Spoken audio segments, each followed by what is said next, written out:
여러분 우리가 계속적으로 고린도전서 13장 말씀을 볼 텐데 여러분 가운데 정말 사랑이 넘치는 그런 은혜가 있기 원합니다. 어떤 모양이든지 우리는 사랑하는 것밖에 없어요. 또 사랑할 수밖에 없습니다. 원수 악한 마귀 사단 빼놓고는요 우리가 다 사랑으로 대할 수 있는 그런 은혜가 있길 원합니다. 그래서 저는 오늘 말씀의 제목을 비교 대신 감사, 과시 대신 겸손이라는 제목을 함께 은혜 나누기 원합니다. 목사님이 설교 도중에 이런 질문을 성도들에게 했습니다.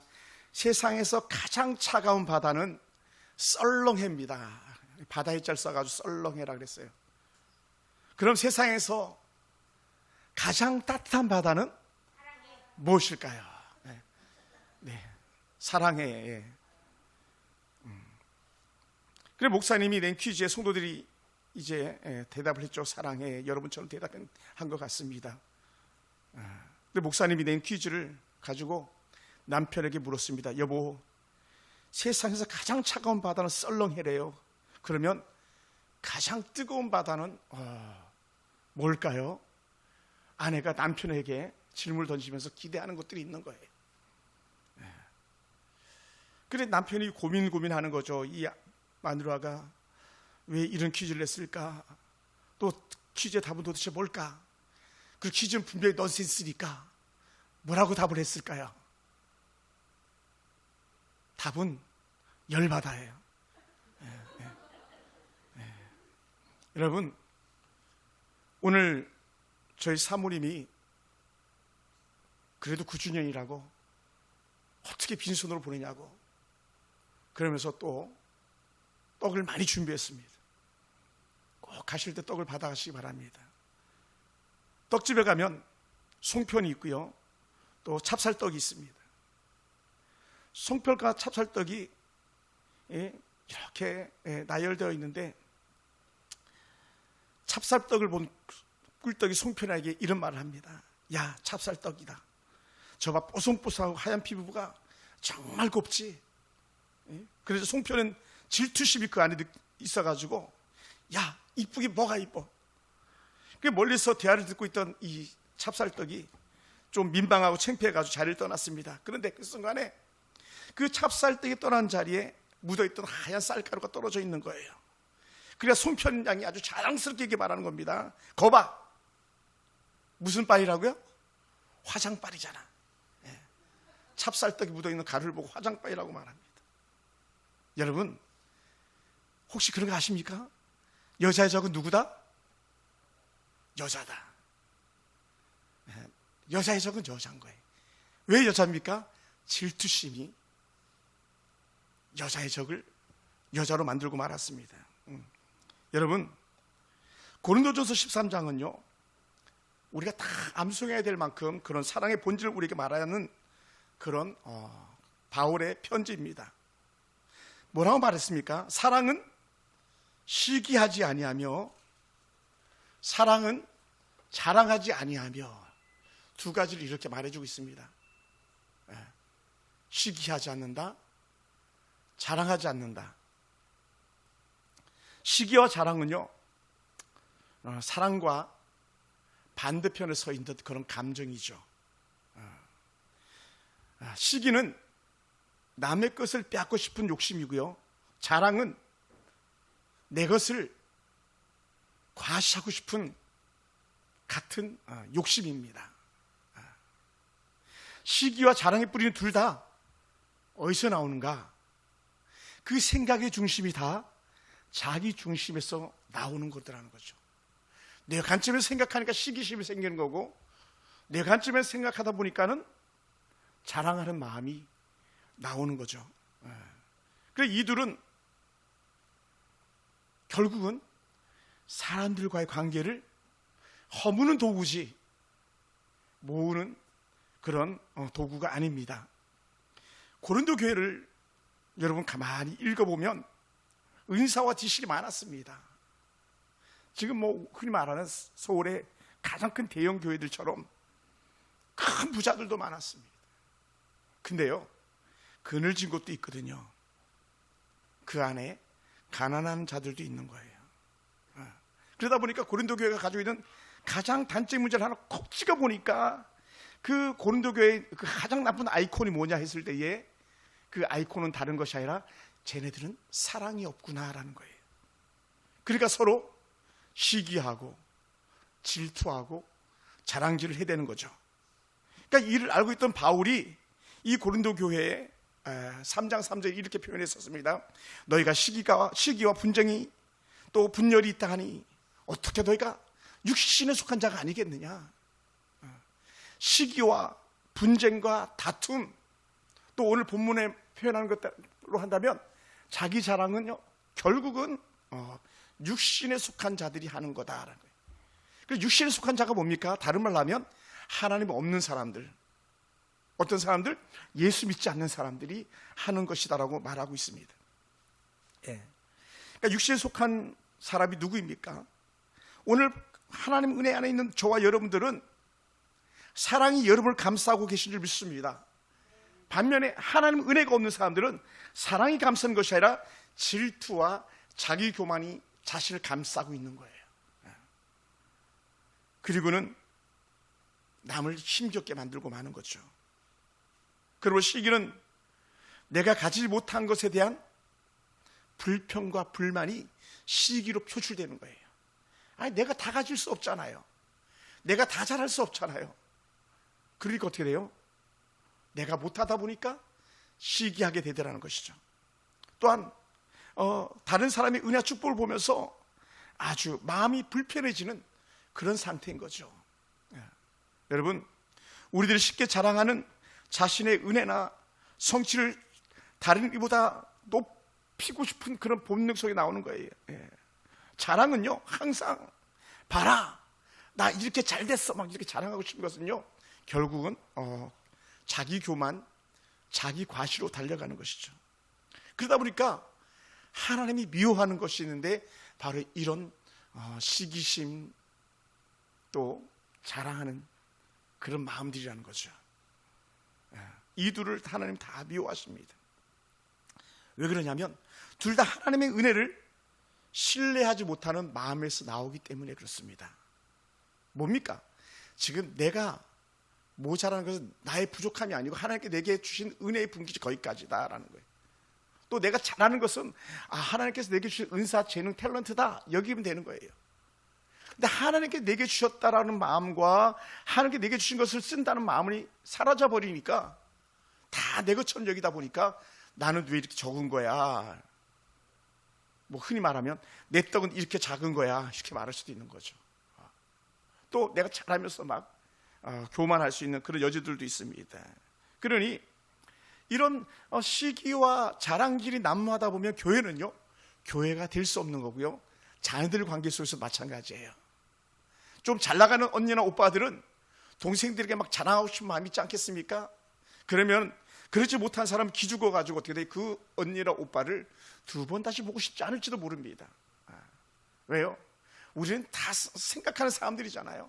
다 생각이 있잖아요. 싫은 말을 들으면 우리는 움츠러들고 싫어할 수밖에 없잖아요. 그러다 보니까 관계를 깨뜨릴 수밖에 없는 거죠. 지난 주 중에 두런두런 얘기를 나누다가 어느 성도, 어느 한 교회 얘기를 두런두런 얘기를 나누는 속에서 어느 목사님이 그러시더라고요. 목사님, 우리 교회에요 월 1억을 11조 하는 성도가 있었어요.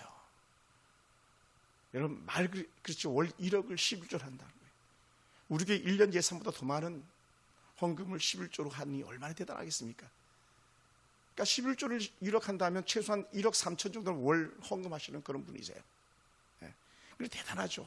근데 그보다 더 대단한 게 있는데 이분은 매주마다 원주에서 저 시골 꼴짜기 포천, 송우리까지 매주마다 결석을 하지 않고 그 자리를 찾아오더라는 거예요. 말이 그렇지 쉽지 않은 거예요. 우리 사랑의 천수 집사님이 구로구 개봉동에서 이거 오는 거 쉽지 않아요, 그죠? 고맙습니다. 김영환 성도님, 가리봉동에서 오기 쉽지 않죠? 애기 엄마, 미래 애기 엄마 쉽지 않죠? 근데 원주에서 오는 거예요. 무려 2시간 반 정도를, 빠르면 2시간 정도를 달려가지고, 지금은 도로가 많이 좋아졌지만, 그러니 뭐 성도들이 대단하다 여기면 얼마나 좋았겠습니까? 대부분이 대단하고 여기는데 몇몇 사람들이, 그것도 지도자들이죠. 평범한 사람들은 그런데 뭐 연연하지 않습니다.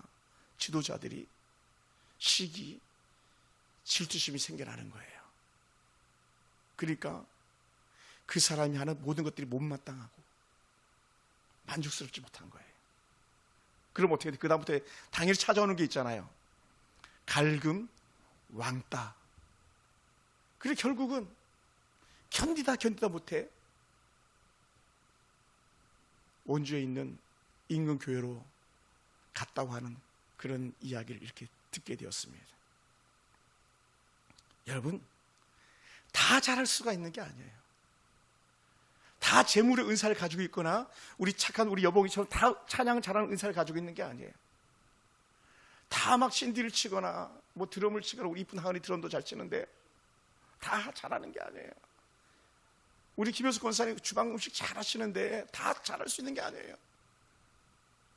근데 우리 속에 뭐가 나타납니까?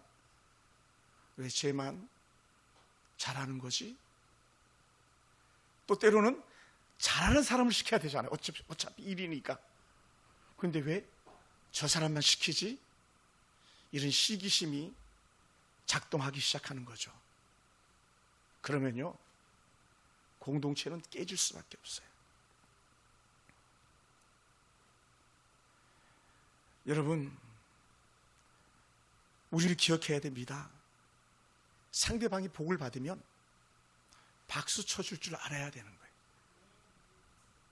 또 상대방이 열심히 하면 인정받을 때에 맞아, 마땅히 인정받을 만해라고 말해줄 수 있어야 되는 거예요. 자녀가 학교에서 좋은 성적 받아가지고 성적표를 가지고 오면 잘 못하는 동생들은 또 혹은 언니들은 야, 너 잘했다 칭찬해 줄 수 있어야 돼요. 그러니까 자기만 엄마 나만 이렇게 놓고 동생은 저렇게 잘하는데 막 이렇게 속에 분노가 쌓이다 보면요, 결국은요 망하게 돼 있어요. 여러분, 사람들은 잘 몰라줄 수도 있습니다. 사람들은 잘 인정해 주지 않을 수도 있습니다.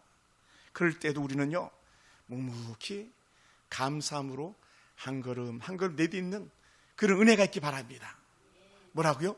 내가 좀 모자라도, 내가 좀 못해도, 할렐루야. 그러니까 제가 가끔 이런 생각을 들 때가 있어요. 나는 그래도 우리 성도님들 그냥 100명이면 100명 다 맛있는 반찬 좀 싸주고 보내고 싶은데 여건이 그렇지가 않잖아요. 그러다 보니까 누구는 주고 싶고 누구는 주고 싶지 않고 이게 절대로 없는데, 행여나 사단은 틈새를 비집고 들어가게 만드는 경우도 없지 않아 있을 수 있어요. 물론 우리 교회가 그렇다는 건 아닙니다. 우리 하나님은 다 좋은 것 주셨고 다 좋은 것 주실 줄 믿습니다. 저도 똑같은 마음이에요. 저는 그 마음 가지고 9년을 한결같이 달려왔고요. 예전에 사역했던 교회도 마찬가지. 그렇게 사역하다가 저는 이 자리까지 올 수 있었습니다. 사랑하는 성도 여러분, 여러분이 다 은혜 가운데 머무는 이들 되기 원합니다. 여러분, 남들이 자랑하면 아유 저 자랑질 또 하네 할 것이 아니라 박수 쳐줄 수 있는 그런 은혜가 있기 원합니다. 아멘. 한번 옆 사람 인사해요. 좋은 일 있으면 말해, 내가 박수 쳐줄게. 아멘. 또 우리 좋은 사람 만나야 될 사람도 많으니까 우리는 홀로 사시는 분들이 많아가지고 이렇게 얘기합시다. 좋은 사람 만나면 말해, 내가 응원해 줄게. 시작. 나경영 집사님 할렐루야. 그런 은혜가 있기 원합니다. 혼자 사시는 분들, 우리 어느 할아버지도 와가지고 지금 못 오시지만 그런 거예요. 목사님 좀 괜찮은 할머니 좀 소개해달라고. 76세 77세 된 할아버지가 할머니 소개해달라고. 그런 분들 여러 왔다 갔지 않습니까? 지금 이제 아파서 그 할아버지 못 나오시지만, 근데요 정말요 그런 사모함을 가지고 있다 보니까, 그래도 우리 교회 한 3번 정도 나온 그분도 뭐 어찌 보면 할아버지라고 할 수 있는데 아주 젊은 세대기 붙었더라고요. 갓 남편하고 이혼한 사람이 당신하고 같이 살겠습니다. 근데 둘 다 장애인인데 보니까 말해서 알았죠. 둘 다 장애인이더라고요. 그래서 제가 놀라워요. 따라해서 사모하면 좋은 것 주시는구나. 아멘. 저 깜짝 놀랐어요. 사랑하는 성도 여러분, 제 주변에 가혹 만나는 한 목사님이 계신데, 그 목사님이 헌금 기도를 다 하면서 이렇게 기도를 하셨답니다. 하나님, 이제는 우리 교회도 11조 100만 원 하는 사람도 나오고 200만 원 하는 사람도 나오고 300만 원 하는 사람도 나오게 해달라고. 그래서 성도들 축복한 거예요. 제가 늘 그냥 그 미래법무사하고 델로 조사 집사님 기업 잘 되라고 기도하는 것처럼 특정한 수치를 놓고 막 이렇게 기도했다는 거예요. 왜냐하면 그 교회는 50만 원 이상 11조 하는 사람이 거의 없었나 봅니다. 우리 교회도 뭐 우리 사모님 빼고는 없잖아 현재. 그러니까 어렵죠. 얼마나 어렵겠습니까? 그러니까 목사님이 이 독산동 사역하면서 하나님 우리 교회도 제발 11조 100만 원 하는 사람, 200만 원 하는 사람, 300만 원 하는 사람 나오게 해달라고. 근데요, 2주인가 3주 지나니까 정말로 11조가 100만 원이 올라오더래요. 깜짝 놀란 거예요, 목사님이. 그래서 목사님이 예배 끝나고 그 성도를 불렀답니다. 이렇게. 아니, 어떻게 당신이 이렇게 11조를 할 수 있게 됐냐? 그랬더니 하시는 말씀이, 목사님이 100만 원 11조 해달라고, 하게 해달라고 기도했지 않냐고. 목사님 기도하신 대로 됐다고. 목사님 이제 200만 원 300만 원 하게 해달라고. 그러면서 하는 말이 뭐냐면, 자기가 기도했대요. 하나님, 나도 목사님 기도처럼, 목사님의 축복처럼 내게도, 우리 가정도, 우리 기업도 11조 100만 원 할 수 있도록 해달라고 했더니, 이분이 청소 용역을 하는 사람인데요, 청소가 막 붙더래요. 오, 할렐루야. 여러분 믿으시기 바랍니다. 제가 어제도 조성환 집사님 만나고 왔지만, 델로의 조성환 집사님이요, 기업 델로 3호점이 너무 잘 된다는 거예요. 2호점 너무너무 잘 되고요. 그러니까 순종하면서 목회자의 말에 아멘하고 받아들이니까요, 델로가 잘 될 수밖에 없죠. 그래서 제가 질투가 나면 안 되는데 그런 마음이 간혹 들 때도 있어요. 야, 기도는 내가 하고 복은 광명 순복음교회 담임 목사님이 받으시네. 그래서 그분이 광명 순복음교회 다니시거든요. 그러니까 우리가 받아들이는 데 따라 다르더라는 거예요. 그러니까 축복하는 대로 되고, 자녀들을 격려하는 대로 되고, 성도를 축복하는 대로 되고, 이게 하나님 영적 은혜 툴 안에서 이루어지는 일들이거든요. 할렐루야. 그런 은혜가 저와 여러분과도 있기 원합니다. 근데 반대로 똑같은 교회 목사님 하시는 말씀이에요. 근데 목사님, 다 그런 사람이 있으면 얼마나 좋겠냐고. 근데 어떤 성도들은요, 날 찾아와가지고 그렇게 막 뭐라 그래요. 아니, 어떻게 목사님이 돈을 놓고 기도할 수가 있냐고. 어떻게 11조 100만 원, 11조 200만 원, 11조 300만 원을 놓고 기도할 수가 있냐고 막 따지더래요. 그래서 저도 속으로, 아유 바보, 그 성도 바보죠. 감사함으로 받고 아멘으로 받아야 된다는 거예요. 2003년도에 제가 교구를 담당했던 김연옥이라는 권사님이 계셨어요. 그 당시 집사님이셨는데, 이 집사님이 신방 중에 말씀을 선포하는데 아멘으로 받더라는 거예요. 그러더니 남편이 기업을 하는데 막 하늘 높은 줄 모르고 기업이 자라가기 시작하는 거예요. 할렐루야. 또 한 분은 남편이 워낙 낚시를 잘하는 그런 사람인데, 이분이 교회가 건축하니까 당신 이제는 6,800평 땅 와서 매일 7바퀴씩 돌면서 기도하십시오 막 그랬어요. 근데 마침 낚시를 가야 되는데, 그래도 목사님 말씀에 순종해야지, 내가 목사님이 기도하라는데 순종해야지 하면서 안 갔어요, 낚시를. 근데요, 그날 예약했던 낚싯배가 침몰해 버렸잖아요. 다 죽었어요. 놀라운 건요, 낚싯배 안 탔잖아요. 순종하면서 교회 돌아왔잖아요. 애가 한 명 더 생겼어요. 늦둥이가. 오빠가 20살. 할렐루야. 강집사님이라고. 지금 전라도 광주에 사세요. 이사 가셔가지고. 그러니까 하나님의 은혜 안에 말씀으로 받는 사람은 복이 되거니와, 반대로 불순종과 하나님의 말씀을 거역하면요, 자식놈들도 잘 될 수가 없고 기업도 잘 될 수가 없고, 흔히 우리나라 말로 하면 이렇게 말하는 거예요. 산통이 다 깨져버리고 마는 거예요. 폭발하는 거죠. 여러분 가운데 정말 하나님 은혜 안에서 여러분이 하나님 앞에서 말씀대로 내가 살겠습니다, 아멘, 말씀대로 사랑하겠습니다, 아멘, 말씀대로 겸손하겠습니다, 아멘 한다면요, 우리는 그 은혜를 누릴 수 있는데, 그러지 못하면 우리는요, 우리 삶의 형태가 바뀔 수가 없는 것이죠. 그러므로 여러분, 우리는 어떤 것을 비교하기보다는 다 감사함으로 받아들일 수 있는 은혜가 있길 주로 축원합니다. 할렐루야. 다 감사함으로 받는 거예요. 그래서 제가 여러분께 말씀드렸던 것 같습니다. 저는요, 제 동기들과 비교하지 않겠습니다 라고 그랬잖아요. 제 동기들이랑 제가 비교하면 저는 죽어요. 어떻게 뱁새가 황새를 따라가겠어요? 저는 뱁새거든요. 저는 그릇이 이만한데 어떻게 이만큼 큰 그릇 동기를 갖다 따라가겠습니까? 그러다 보니까 나는 하나님께 내게 주신 분깃대로, 내게 주신 은혜대로 그냥 오늘 하루하루 살아가는 거예요. 아멘. 그러니까 큰 그릇이라고 자랑할 것 없고 작은 그릇이라고 낙심할 거 없어요. 아멘. 우리는 부자여도 좋겠지만 지금 현 상태로 의식주 문제를 해결받는 것만 해도 감사하는 은혜가 있기를 원합니다. 할렐루야. 그래서 오늘 우리가 살아가야 될 일들이더라고요. 그러면 사랑하는 성도 여러분, 우리가 비교 대신 감사로 모든 것을 받아들일 수 있게 원합니다. 그래서 예수님께서도 우리에게 늘 감사라고 말씀하셨잖아요. 사도 바울도 마찬가지였었어요. 사도 바울 로마 교회에 대해 이렇게 표현했었습니다. 야, 너희가 이제 그리스도인이 됐잖아. 그러면 기뻐하는 자들과 함께 기뻐해야 돼. 다른 말로 하면 자랑하는 거 박수 쳐줘, 이렇게 하는 거예요. 아멘. 그게 기뻐하는 거죠.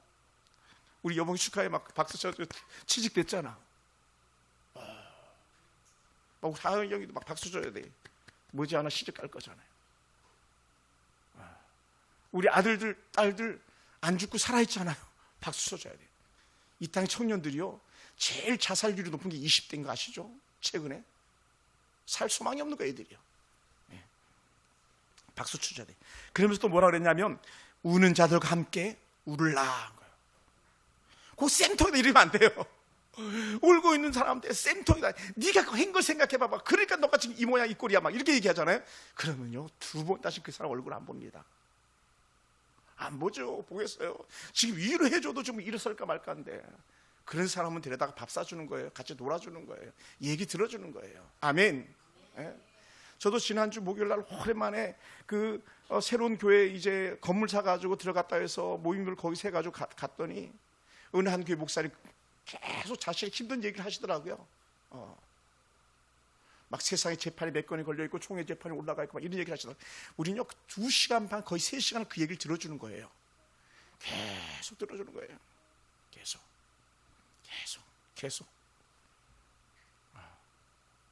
그리고는 어떻게 돼요? 기도해 주는 거예요. 제가 그랬어요. 목사님, 우리 이 목사를 위해서 같이 기도해 드립시다. 목사님이 회복돼야 되잖아요. 잘 돼야 되잖아요.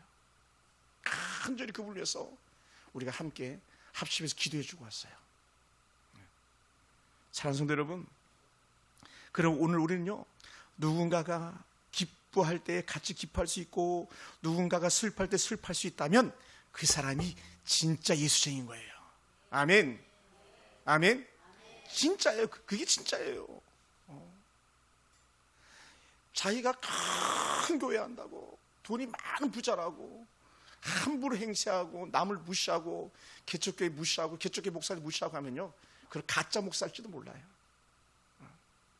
저는 그렇게 생각해요. 그리고 또 하나 마찬가지예요.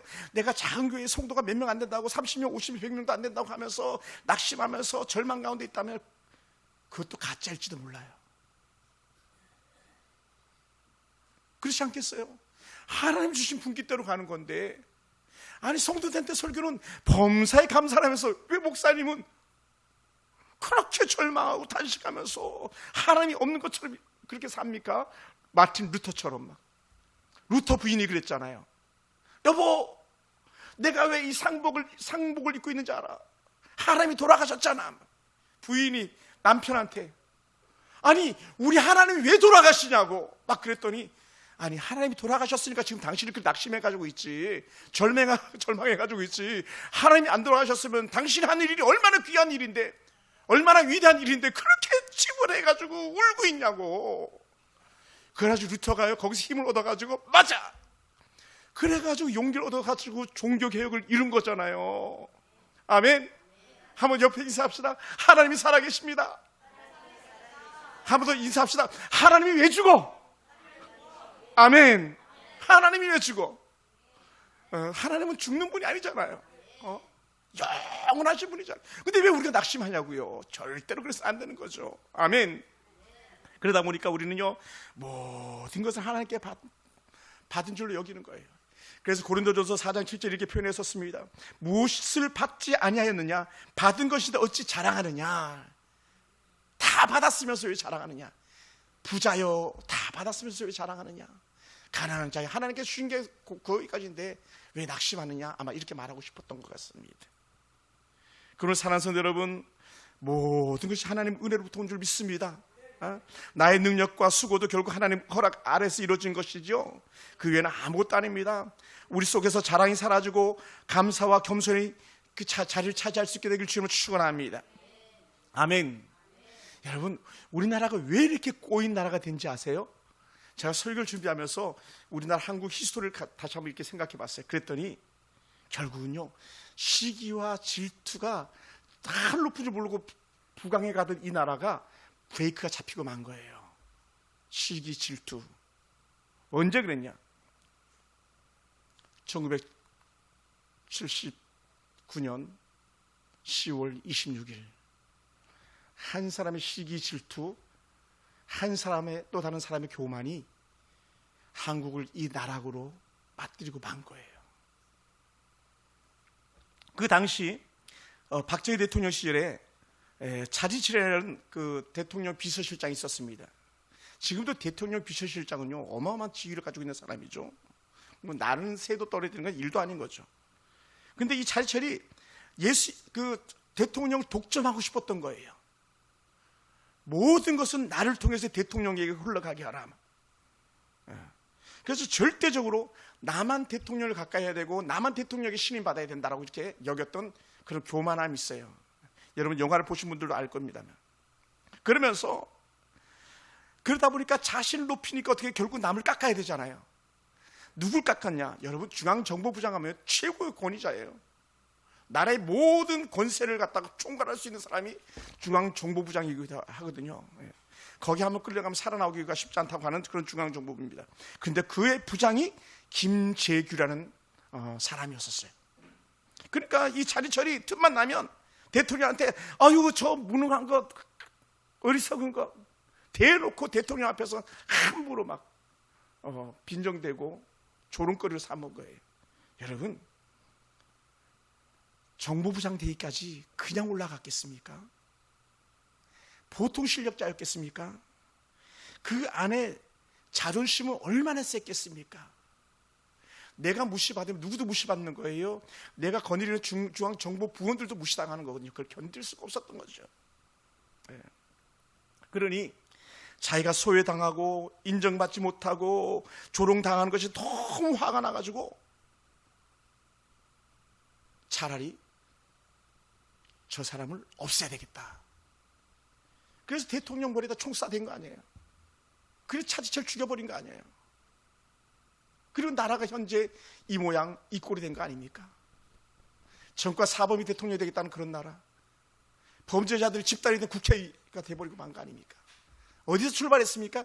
그 잘못된 시기심, 잘못된 그 교만함이 그렇게 세계 앞에서 누구에 부럽지 않은 그런 나라가 될 이 나라가, 물론 그 뒤를 이어서 잘잘못이 있겠습니다만은 부유함을 지켜오긴 했습니다만은 모든 걸 망쳐버리고 마는 거예요. 여러분, 우리 교회가 그렇게 잘 자라다가 브레이크가 잡혔던 거는요, 저는 지금도 기억합니다. 세 자매의 충돌이요.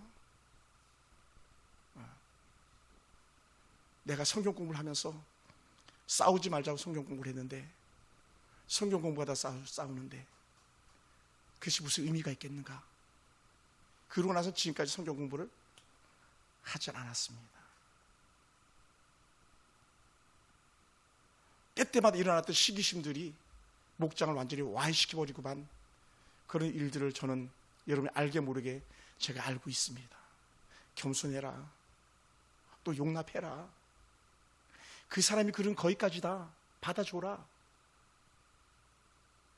근데 받아주지 못하고 또한 겸손하지 못하니까 교회가 힘겨운 시간을 걸어왔죠. 사랑하는 성도 여러분, 그럼 우리는 모든 면에서 철저하게 나는 오직 주만 바라봅니다, 나는 오직 주의 은혜가 필요한 사람입니다 라고 고백한다면 우리 절대로 자랑질할 수 없고요, 절대로 교만할 수 없습니다. 절대로 시기 질투 속에 내 삶에 덫을 놓는 그런 어리석은 일은 하지 않을 줄 믿습니다. 그러면 사랑하는 성도 여러분, 사랑은 뭐라고 말했습니까? 사랑은 시기하지 아니하며, 할렐루야, 사랑은 자랑하지 아니하며. 그래서 조심스러운 거예요. 저도 우리 교회 안에 우리 하은이 하영이 있지만 저 아이들을 말할 때 조심스러운 거예요. 아내를 말할 때 조심스러운 거예요. 우리 교회 형편을 성도들과 나누고 또 외부의 목사님들과 교제 나눌 때 조심스러워서 그냥 저는 입을 거의 다물고 있습니다. 얘기를 거의 잘 하지 않습니다. 왜냐하면 실수할 수 있으니까요. 말하지 않는 거예요. 사람들은 누구든지 다 인정받고 싶은 마음이 있습니다. 칭찬받고 싶은 마음이 있습니다. 때로는 자랑하고 싶은 그런 마음들이 있을 것입니다. 그럴 때 어떻게 돼요? 우리는요, 잠잠히 입에, 누구는 그러더라고요, 미제 자크를 채우라 그러더라고요. 미제 자크를 채워라. 예전에 울산의 한 그 국회의원은 공업 미싱으로 입을 박음질해라 막 얘기하더라고요. 그만큼 우리는 뭐하기 어려운 거예요? 자랑이 쉽고 시기하고 질투하기가 쉽다는 거예요. 그럴 때 우리는 철저하게 박수 쳐주고 또 철저하게 겸손해 준다면 여러분의 가정도, 여러분의 직장에서도 또 교회에서도요, 작은 천국을 경험하게 될 줄 믿습니다. 할렐루야, 할렐루야. 사랑하는 성도 여러분, 그러면 야고보는요 이런 현상을 가지고 이렇게 고백했어요. 야고보서 3장 16절에 시기와 다툼이 있는 곳에는 혼란과 모든 악한 일이 있습니다. 시기와 다툼은 혼란만 있을 뿐이다. 그리고 그 시기와 다툼의 결과물은 뭐냐? 바로 악함, 죄밖에 없다라는 거예요. 그리고 우리는 그렇게 살아서는 안 되는 거죠. 여러분, 노래 한 곡 때문에 인생을 완전히 망친 사람이 있습니다. 최고의 지위에 있는데 노래 한 곡이 인생을 망쳐버리고 말았어요. 또 그 노래 한 곡 때문에 최고의 지위로 올라갈 수 있을 법했던 사람이 완전히 개고생한 사람이 있는데 그 사람이 누구냐면 바로 사울이라는 사람입니다. 사울은 그 속에 일어나는 시기심 때문에 어쩔 줄 몰라 했어요. 그럼 그 노래가 뭐냐? 백성들이 노래를 불렀습니다. 요즘 잘 나간 노래처럼 그렇게 불렀던 것 같습니다. 사울은 천천히요, 다윗은 만만이라. 사울은 천천, 다윗은 만만. 아니 저 조그만 저 청년이 만만이라고? 나는 천천밖에 안 되고 지금 내가 왕인데 내가 만만이고 저놈이 천천해야 되는데 뭐야 지금. 그러다 보니까 어떤 마음이 들었습니까? 야, 그렇다면 다윗이 이제 한 가지만 남았네. 내 왕자리네, 왕자리, 내 왕자리. 이런 마음이 들어오니까 어떻게 돼요? 저놈을 죽여라. 그 다윗 쪽 차다니다가 나라를 다 망친 거 아닙니까? 다윗 한 놈 죽이려다가 결국 블레셋 때문에 그 적의 침입에 견디지 못하고 자살해서 인생을 망친 사람이 바로 사울왕이 아닙니까?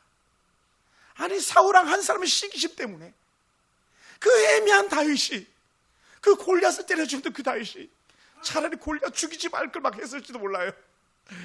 그래서 온 산천을 도망 다녀야만 했지 않습니까? 물론 그 인생을 갖다 역전을 바꾸신 하나님이시지만 여러분, 시기심이 그만큼 무서운 거예요. 여러분, 시기하겠습니까? 그래도 질투하겠습니까? 그래도 자랑질하겠습니까? 우리는 그럴 수 없느니라. 할렐루야, 할렐루야. 여러분, 그러므로 시기심은요, 자신의 인생만 망치는 것이 아니라 자신의 가정, 자신의 속한 공동체를 다 망쳐버리는 거예요. 그러면 우리는 이 시기심을, 이 자랑질을 다 내려놓을 수 있기를 주님 축원합니다.